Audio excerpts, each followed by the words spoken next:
Donc la définition que je vous propose aujourd'hui de l'intelligence collective, c'est la capacité d'un groupe, d'un collectif à élaborer, c'est-à-dire à penser ensemble et également à agir, ça part aussi dans l'action concrète.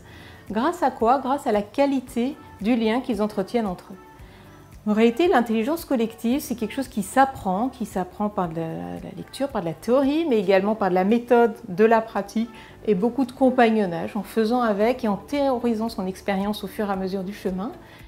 Un des premiers fondamentaux de l'intelligence collective, c'est les 4 clés qui permettent de stimuler l'intelligence collective, qu'on va voir tout de suite. Alors, la première clé de l'intelligence collective, qui permet de stimuler une conversation puissante, c'est d'avoir un temps de parole équitablement partagé entre toutes les personnes du groupe. Donc on prend toutes les personnes du groupe et on attribue une capsule de temps égale à chacun des membres. Ça crée 2 choses. La première chose que ça crée, c'est que ça permet à chacun de se sentir très apaisé parce qu'on sait qu'on a notre temps de parole. Ça permet aux plus introvertis de préparer au départ ce qu'ils ont à dire et d'être prêts au moment où c'est leur tour. Et ça permet aux extravertis de se rendre compte de l'impact qu'ils peuvent parfois avoir sur le groupe quand ils prennent trop d'espace. Essentiellement, ça permet d'écouter vraiment les points de vue de tout le monde sur un sujet et du coup d'avoir une vision assez globale du sujet. Alors que si on laisse faire la tendance naturelle, il y a des gens qui monopolisent la parole. Et le problème de monopoliser la parole, c'est que ça devient plus une conversation, il n'y a plus de mix et de maillage qui se crée. Donc juste ça, c'est une règle très simple mais qu'il faut poser au départ, de partager le temps de parole équitablement, permet d'avoir une conversation beaucoup plus puissante. Vous pouvez même utiliser des sabliers, des timers, ça marche très bien.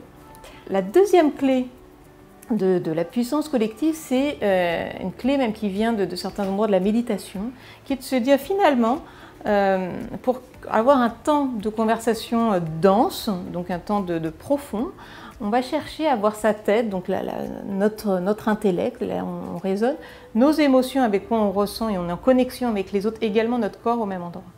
Ça veut dire tout simplement que si à un moment on a sa pensée qui part ailleurs, soit on décide de sortir parce qu'on a une urgence, on a autre chose à faire, et à ce moment-là on ne pollue pas le groupe parce que nous on n'est pas disponible à ce qui se passe, ou alors on se dit non mais je reviens dans ce groupe de façon un peu plus consciente. Donc quand tout le monde est complètement présent là pour le sujet, pour les autres et pour le groupe, ça permet d'être beaucoup moins longtemps ensemble qu'autrement. La troisième clé, c'est la question de parler avec intention. Parler avec intention, c'est parler du sujet et que du sujet, et de ne pas parler d'autre chose.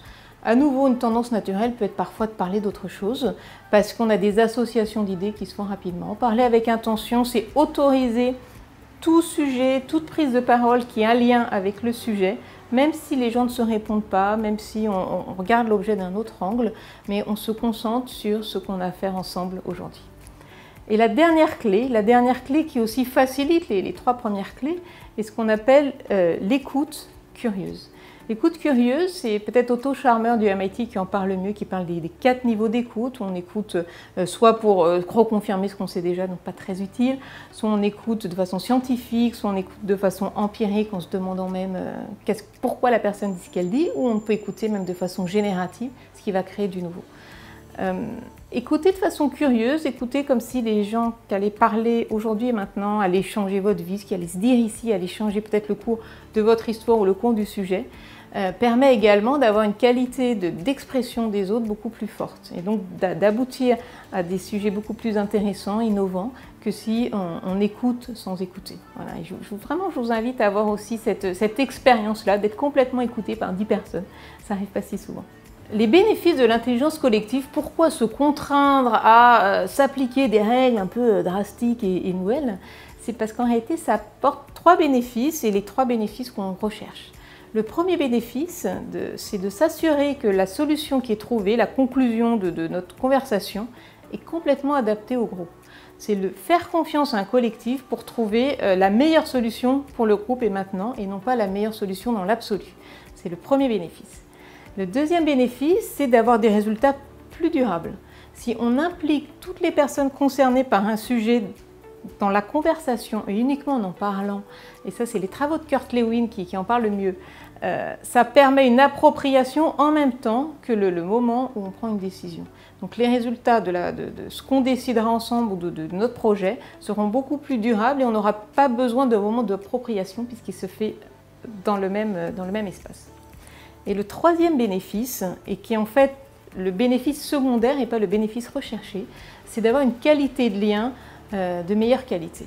Une fois qu'on a travaillé avec un groupe, 1, 2 ou 3 fois, en intelligence collective, avec une vraie écoute, avec une qualité de présence, avec toutes ces règles-là, qu'on a été très fiers des résultats qu'on a trouvés, qu'on a vu qu'ils étaient durables, le lien, la confiance est complètement établi. Ça, c'est vraiment la surprise et le cadeau de l'intelligence collective. Cependant, ce n'est pas ça qu'on vise en premier. Alors on ne met pas des processus d'intelligence collective pour garantir le lien, on les met pour obtenir un résultat de qualité et durable et on récolte une qualité de lien en conséquence.